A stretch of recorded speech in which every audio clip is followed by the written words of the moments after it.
2 years until just 3 weeks ago. All right, I looked at yesterday's video, and the paper is sideways throughout the entire thing. It's driving me crazy, but we're just going to have to deal with it. All right, so we're going to be talking about pH. Most of the beginning stuff you already know. Yesterday we talked about hydrogen ion concentration and hydroxide ion concentration, and we noticed those are really teeny tiny numbers. And they're very difficult to work with, and really when somebody says, well, the hydrogen ion concentration is 1.7 times 10 to the negative 8th, it's hard to utilize that in any real form. So somebody smarter than us decided to go ahead and use a logarithmic scale to make those numbers more manageable. So we decided to take the negative log of the hydrogen ion concentration, so pH would be a positive number. And as you have determined, the pH can be less than 1 and it can be greater than 14. But not much less than 1 or much greater than 14. Okay, now one note about sig figs and logs. Only the numbers to the right of the decimal in a logarithm are significant. So if you have the log of 1.0 times 10 to the negative 7th, in the scientific notation 1.0 times 10 to the negative 7th, these two numbers are significant. Therefore, when you took the negative log of it, you would have 2 digits to the right of the 7. Keep that in mind. Remember, you can have plus or minus 1 to the AP reader's idea of what you should have. And you can use the negative log for a number of things. Remember, we've been talking about Ka values that are kind of small. You know, there's one that has a Ka of 10 to the negative 8. That's kind of difficult to work with. So you can have the negative log of that, which would be pKa. Yesterday we did work with the negative log of the hydroxide ion concentration. We did see that Kw is equal to the hydrogen ion concentration times the hydroxide ion concentration. And we are going to use this helpful thing all the time. The pH plus the pOH must add up to 14 because Kw is constant at 1.0 times 10 to the negative 14. Okay, let's do some problems. Calculate the pH and pOH for each of the following solutions at 25 degrees C. 1.0 times 10 to the negative 3rd molar hydroxide ion concentrations. So that would leave us calculating pOH first. So that would be 3.00 for the pOH. The pH then would be 14 minus 3 would be equal to 9. 11. Yeah. Oh my gosh. Cold meds are fabulous. Okay, now let's try to find the pH of 1 molar hydrogen ion concentration. That is equal to 0. All right, so the pOH then would be equal to 14 minus 0, which would be 14. Okay, very, very basic. Okay, good? All righty, moving along. The pH of a sample of human blood was measured to be 7.41 at 25 degrees C. Calculate the pOH, hydrogen ion concentration, and hydroxide ion concentration for the sample. Your blood pH is an incredibly narrow range, 7.3, and you are dead. 7.5, and you're not happy as well. It is down to these kind of values that maintain life. All right, so they give us the pH is equal to 7.41. To me, the easiest thing to do would be to then find the pOH, which is 14 minus 7.41, which is equal to 6.59. All right, now we want to go backwards for the first time. We would like to know what the hydrogen ion concentration is based on the pH. So I am just going to take the negative 7.41 raised to the power of 10, and that's going to undo my negative log, right? Undoing the negative log. That's going to give me the hydrogen ion concentration, which would be this. On your own, just to make sure everybody can use this function in their calculator properly, figure out what that is.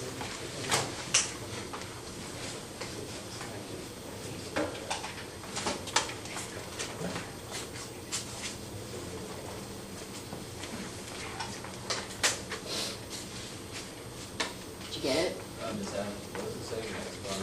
Versus H plus the concentration of H equals 10 to what? This? Above it. Negative 7.41. Is that X minus negative 7.4? This caret raised to the power. Oh, okay, I thought it was a very. Sorry. It's a symbol that apparently only I use. Just like that saying, that other word, anti-log, that only I use. Good. What'd you get? 2.47 negative 7. Me too. All right, moving on.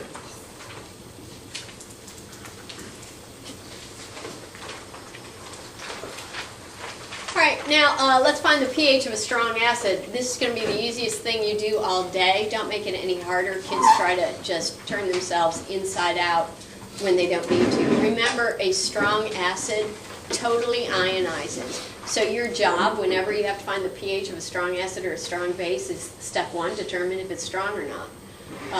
Nitric acid is indeed strong and will totally ionize. It is not an equilibrium situation. Totally ionize into the proton plus the nitrate ion.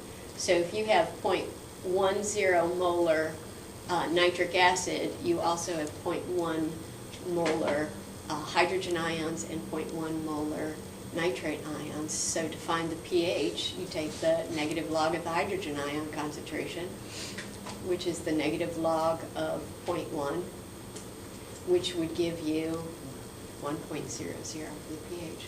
Well, likewise, HCl dissociates completely. So 1 times 10 to the negative 10th would, oops, I went crazy there. The negative log of the hydrogen ion concentration is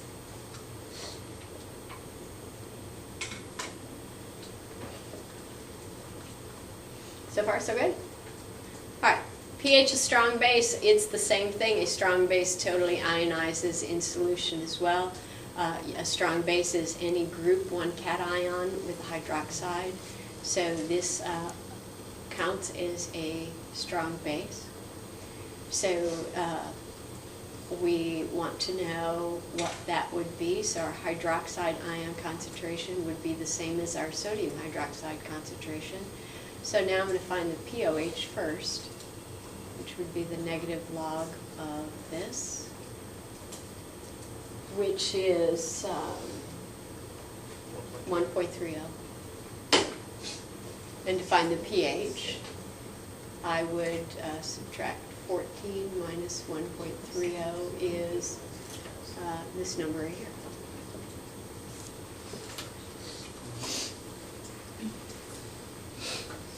What? All right, life cannot continue on this happy vein for very long. We're done with strong acids and strong bases. Now we are going to weak acids and weak bases. We know they do not dissociate completely, so they form an equilibrium system with either, if it's a weak acid, the hydrogen ion concentration, or if it's a weak base, with the hydroxide ion concentration. They look just like equilibrium problems, and you follow these steps that sound kind of scary, but you will soon see that they are rice table stuff. Identify the major species in the solution. Choose the species that can control the pH, that either produce hydrogen ions or hydroxide ions. write an equilibrium expression, set up a rice table, and calculate the pH from the hydrogen ion, or if you're doing a weak base, from the hydroxide ion concentration. Sounds like that. It does sound like a whole lot, and you know what? I know kids, and kids are going to try to skip steps. I'm going to jump all over you if you try to skip the rice table for this reason.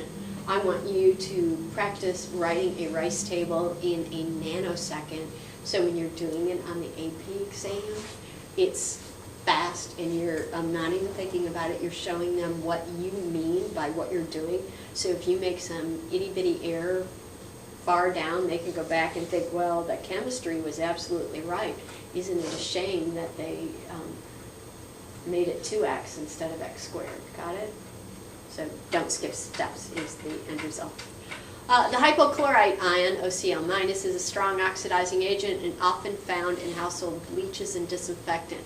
It is also the active ingredient that forms when swimming pool water is treated with chlorine. In addition to its oxidizing abilities, the hypochlorite ion has a relatively high affinity for protons. Of course it does. Why? It's the conjugate base of a weak acid. Thank you very much. Nicely done. It is a much stronger base than the chloride ion because the chloride ion comes from a strong acid, which produces another conjugate base. Okay, the weakly acidic hypochlorous acid has a Ka of 3.5 times 10 to the negative 8. Calculate the pH of a 1.00 molar aqueous solution of the hypochlorous acid. All right, we're going to figure out what is going to control the pH, what our pertinent reaction is. Our pertinent reaction is the dissociation of the hypochlorous acid to a proton plus the hypochlorite ion. Okay, so ricing away, here is our reaction. Here is our initial concentration. We have 0.1 molar hypochlorous acid initially, no hydrogen ions and no hypochlorite ions. The change at equilibrium is some of this will dissociate, so this will go down, while this will go up by the corresponding amount. So at equilibrium, we will have these expressions. Here is the good news for you, ladies and gentlemen. In all acid and base problems, this can be ignored. Acid and base problems only. The X in the equilibrium expression. Is that for the same reason? Yeah, yeah, because things are so weak. Okay, so our Ka expression for this would be the hydrogen ion over the OCl over the HOCl. Ka is 3.5 times 10 to the negative 8 is equal to x squared over 0.1. All right. Remember, it can be ignored here. So I'm going to cross multiply and take the square root, and x is going to be equal to Some number. some number. Anybody got that number?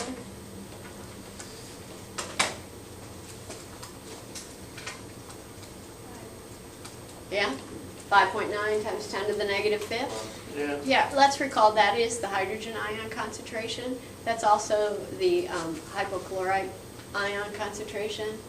All we're interested in is a pH, which is the negative log of that hydrogen ion concentration. So that would be the negative log of 5.91 times 10 to the negative 5th, which is 4.23.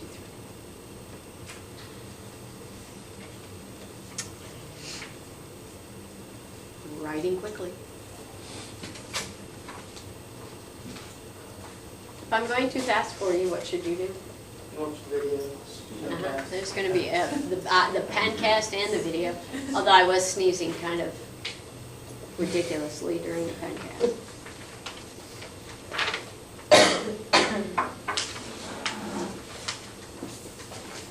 And I had a peanut moment.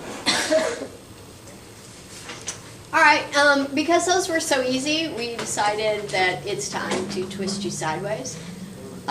Let's say some nasty person threw a couple of weak acids into a beaker and said, hey, what's the pH? Okay. How dare they? Only the acid with the largest Ka value will contribute appreciable hydrogen ion concentration. Determine the pH based on this acid and ignore others. You should have gleaned from your notes and your reading that the value of Ka determines the strength of an acid. The strength of an acid is defined as?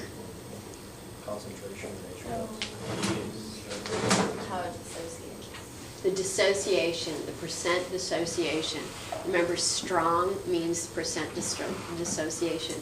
Concentration is a different thing. That's molarity. So here we go. We have two acids here. We have HCN, which will dissociate into this. It has a Ka of the very small, 6.2 times 10 to the negative 10. Then we have nitrous acid, which will dissociate into this. Its Ka value is 4 times 10 to the negative 4th. Okay, which one is the stronger acid? Nitrous acid by far. Now I want you to realize what's going to happen here. Remember, this is taking place in the same beaker. The nitrous acid is starting to dissociate.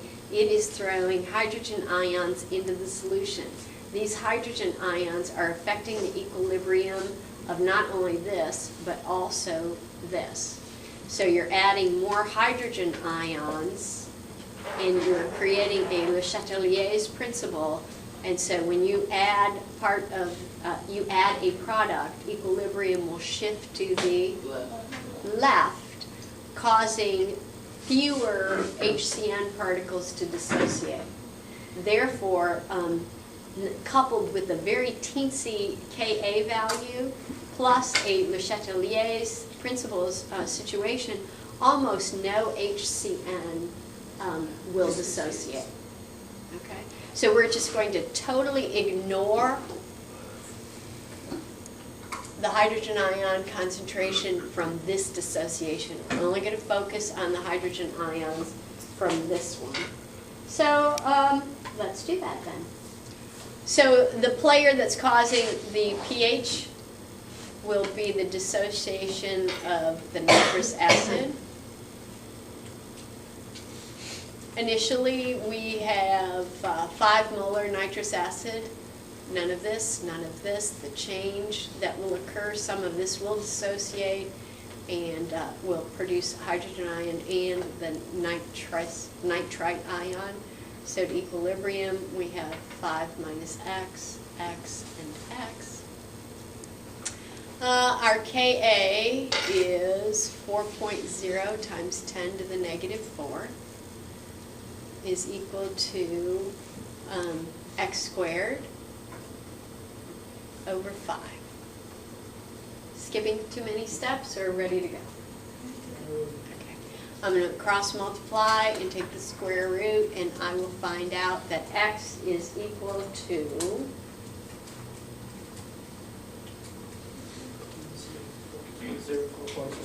0.0447 molar. The pH, and this is equal to the hydrogen ion concentration, is also equal to the nitrite concentration, but we don't need to know that. The pH is equal to the negative log of 0.0447. 7. So the pH is 1.35.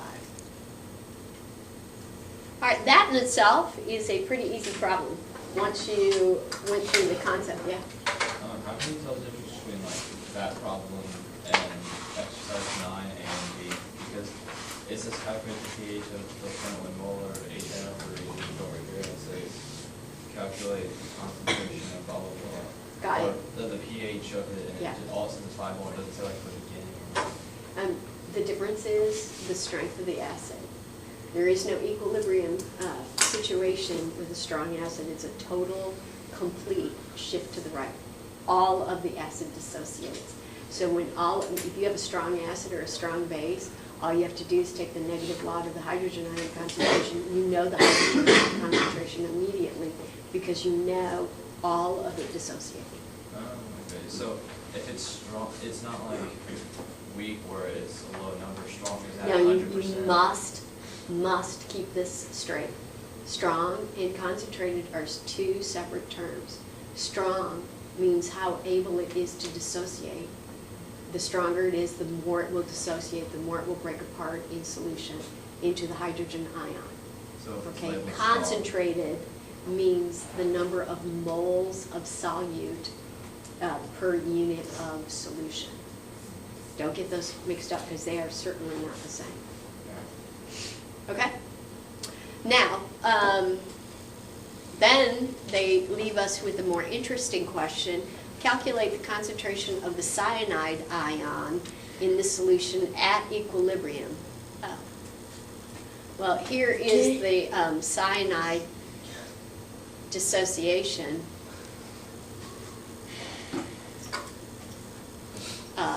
equation. Initially, how much do we have? I need somebody who is awake to tell me what this value is. 0.0047. Yeah. Or How'd you know that? It's 0.0447. No, says it. Okay, 447. How did he know that? You just found it. The other one. That's correct. Remember, this is happening in the same beaker. A hydrogen ion is a hydrogen ion is a hydrogen ion. This hydrogen ion is affecting this equilibrium, yeah? We already talked about it up here. And what is this? Oh, no. So the change at equilibrium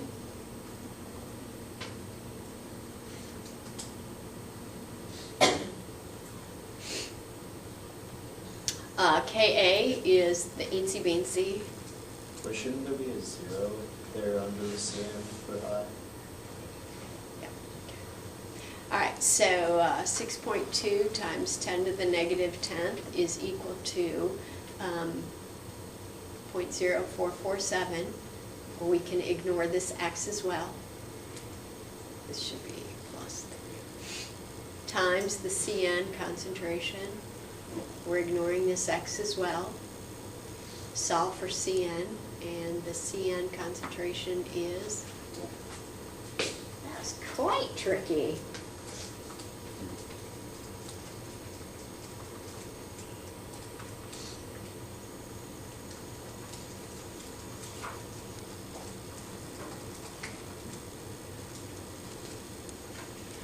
Okay, yesterday I made a point, but I don't think it was well taken. We were zooming through things.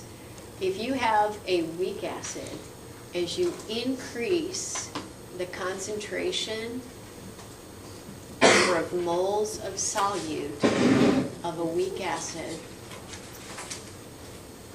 you decrease the percent dissociation. So if you increase the concentration, you decrease the strength. Let's show this numerically. We have 2 solutions of acetic acid, which is a weak acid. One of the ways you can tell if you're dealing with a weak acid is they give you a Ka value. If it was strong, it would be a Ka value. Calculate the percent dissociation. So I recall from yesterday that percent dissociation is equal to the hydrogen ion concentration over the concentration of the acid times 100%. Alrighty, at equilibrium. Now, I need to find this first. How am I going to find the hydrogen ion concentration at equilibrium? I'm going to use a Rice table. So I'm going to Rice, and then I'm going to do my percent dissociation. Let's start with A over here first. Acetic acid will dissociate in this fashion. My initial concentration is 1.0 molar. I have none of this, none of this. the change will be this. And at equilibrium,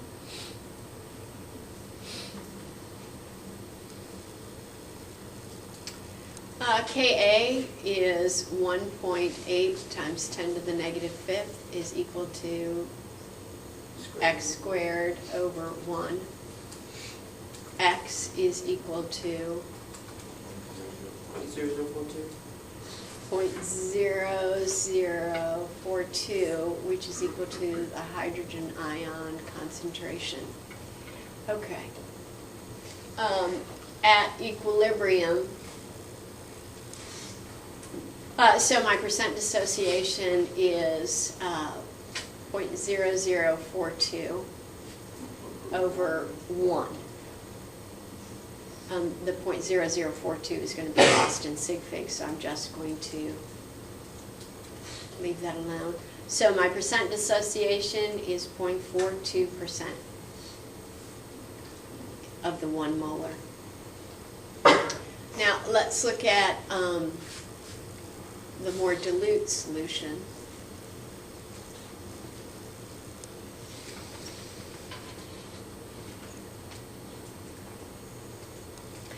My initial concentration this time is 0.1. I have none of this, none of this.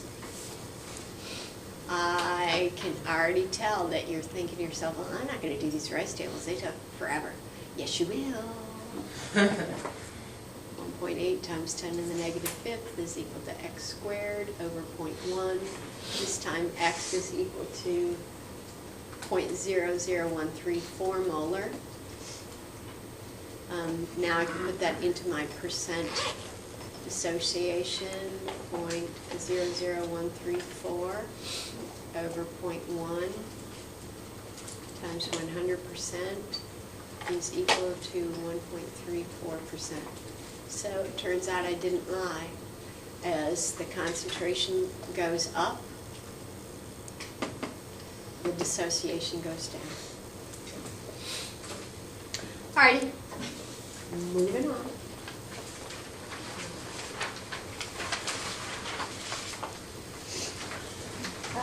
Okay, now let's go backwards. Okay?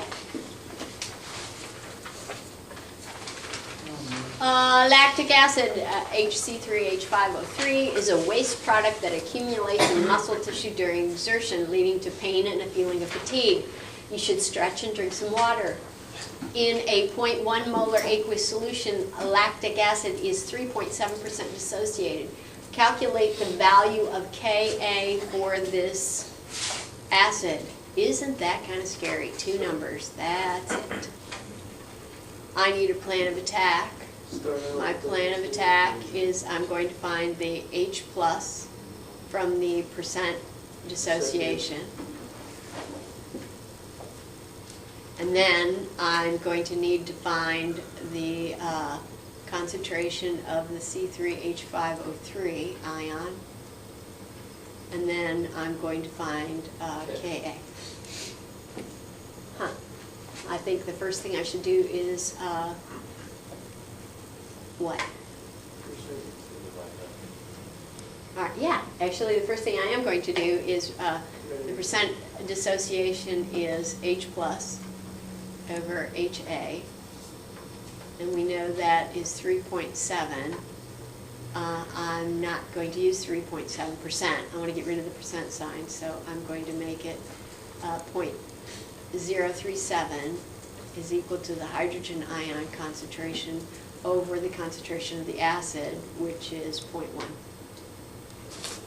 So my hydrogen ion concentration is equal to, sadly, I have to look at my notes to multiply these two together, 0.0037 molar.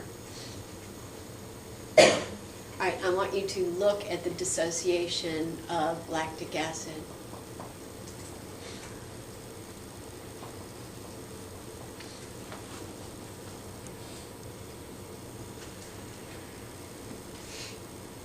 If I have 1 mole of this, it dissociates into 1 mole of this and 1 mole of that. Is that correct?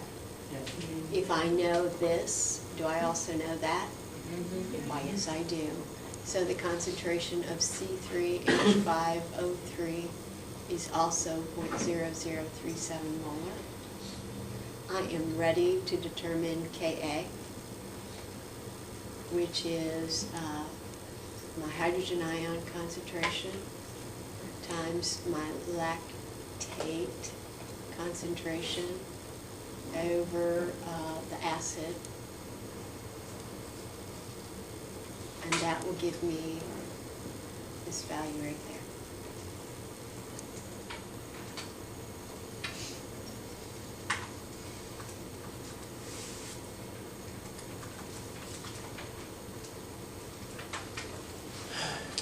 Okay. Two more things and then we're done, but the last one is like the grand finale of all problems. Yeah. All right, determination of the pH of a weak base is very similar to the determination of a pH of a weak acid. Follow the same steps. However, X is a hydroxide ion concentration, and taking the negative log will give you the pOH, and from that you go to the pH. Now, one of the most favorite weak bases that AP likes, and me too, is ammonia. And I want you to consider that water is a silent player in all of these, and we leave it off because it does not belong in a Ka or a Kb expression, but I like to use it when I'm dealing with ammonia because it's difficult to look at that and write a dissociation equation just right off the bat. It's far easier to stick the water in there and then look at it this way. This becomes a Bronsted-Lowry acid-base conjugate kind of thing. One of these is going to be the base, and one of these is going to be the acid. Okay? So on the other side, if this is the base, we need it to pick up the hydrogen ion, and there it is. And then the acid needs to be the conjugate base, and there that is. Now, this goes away because it does not belong in the equilibrium expression, but boy, it was certainly nice to see it there because this directly to this and this may have confused us. So now this becomes a very easy, straightforward problem. We're just using OH instead of H+. So our equilibrium expression is this. Initially, we have 15 molar. The change is this.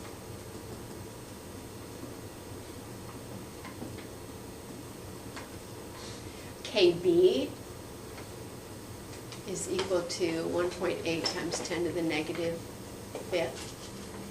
So our expression, our Kb expression is x squared over 15.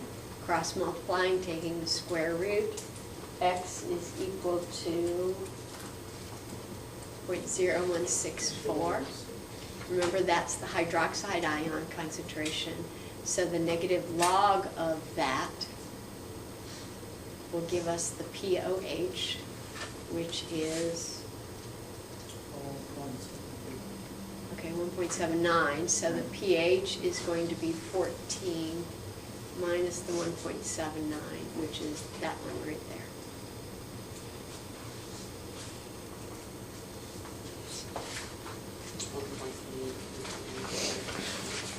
Okay, now I have to go get a giant piece of paper for our next fun problem. What's the polyprotic acid? Polyprotic. Has oxygen ion. Maybe acid, no. What? It has multiple protons. An oxyacid. An oxyacid is an acid that contains a polyatomic ion. You can do this one yourself. I'm only doing the one.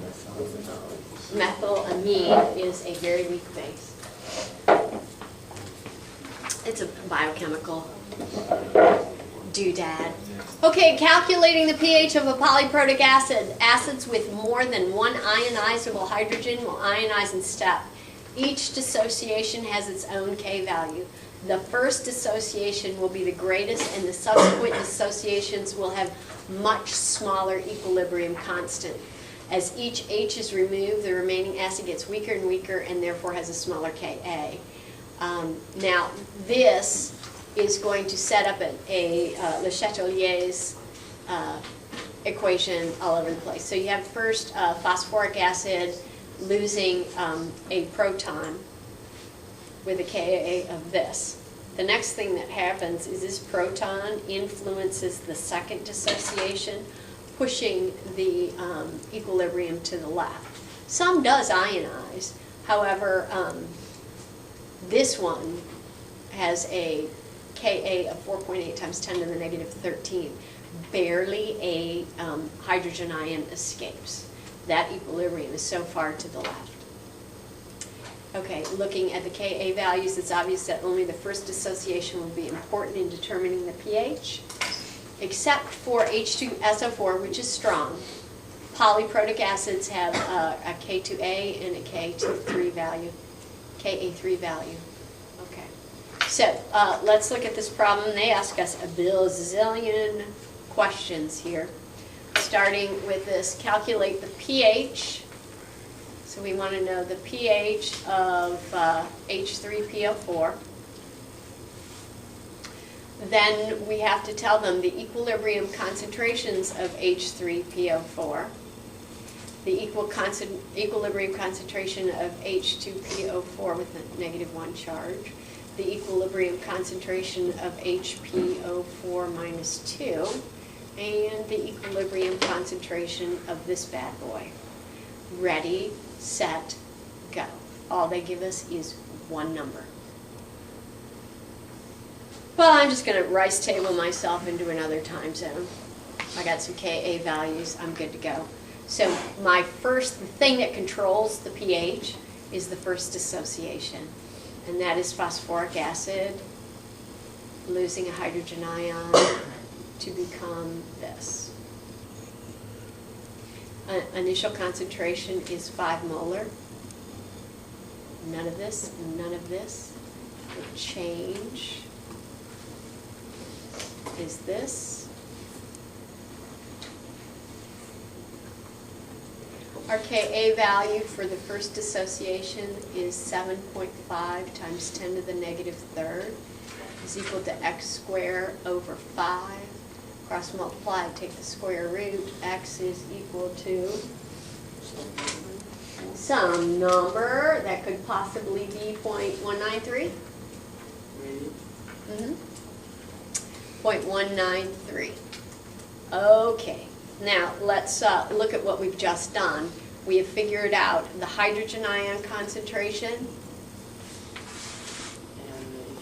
and we figured out, very nice, the H2PO4 minus 1 concentration.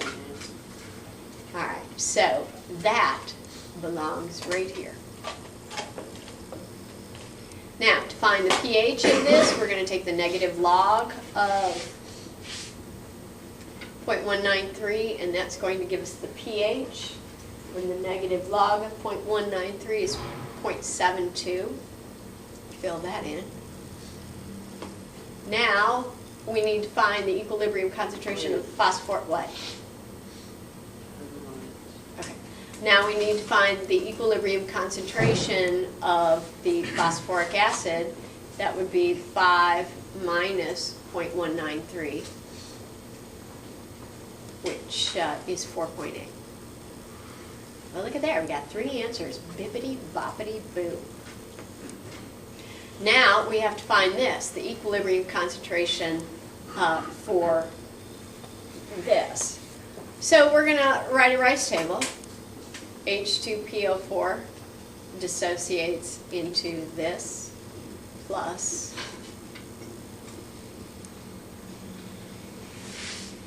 now initially we have this and this and none of that. Everybody good so far? Alrighty. The change.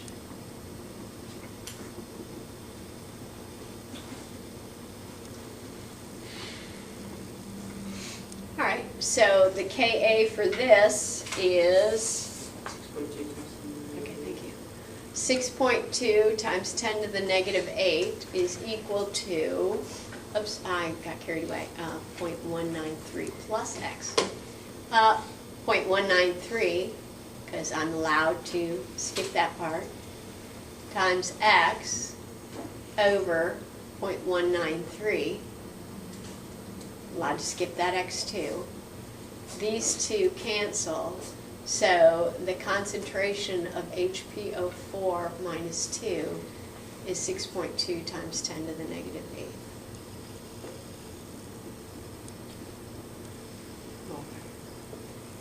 Right, not done yet. One more.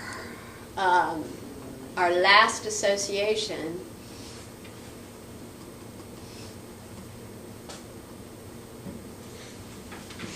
my initial concentration, 6.2. my hydrogen ion concentration, and I don't know. So my change will still be this.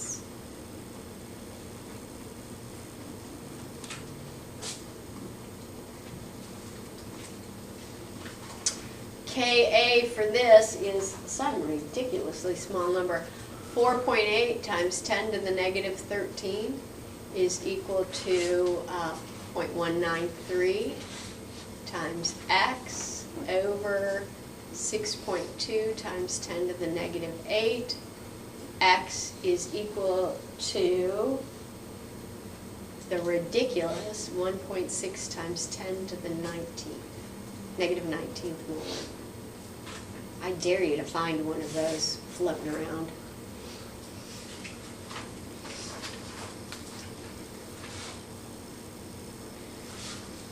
I think you should get like double, triple extra credit if you get every part of that right. You should do that on a test. What's something you think you should put into action? Good.